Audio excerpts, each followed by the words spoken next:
Hello guys! So may order po tayo ng ByLens 2.5 inches, dalawang projector lens, walang kasamang shroud. So 2.5 inches papuntang Pampanga.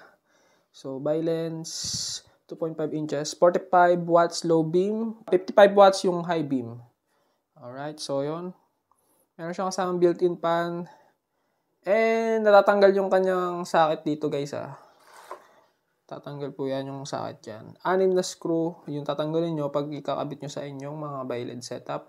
Pwede siya pang click, pwede siya pang Aerox, 2.5 inches. So, ayan. And hindi ko sure kung saan ito ikakabit, kung sa ayan or sa motor. So, walang sinabi si sir. So, Pampanga po siya ipapadala and order ito via TikTok. And test light lang natin para sure din na nagana. So, yun. So, yan, gumagana yung isa, no? So, yan siya.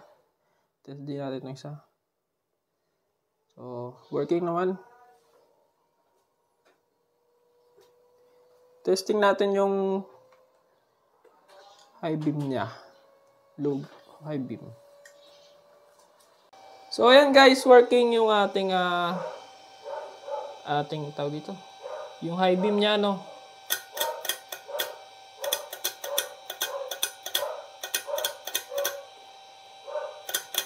Yung kabila, try natin.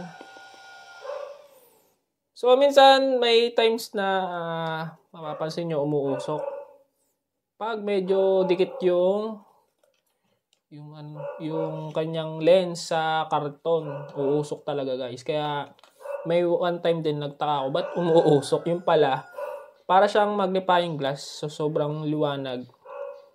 Uusok yung inyong yan, ito mismo, yung tinututukan niya, uusok yan kasi sobrang lakas nga ng ilaw. Na parang pwede siyang mag-cause ng fire pag talagang basta ganun. So, ayan, testing natin ito isa. Ayan, gumagana po. Yung low beam and high beam.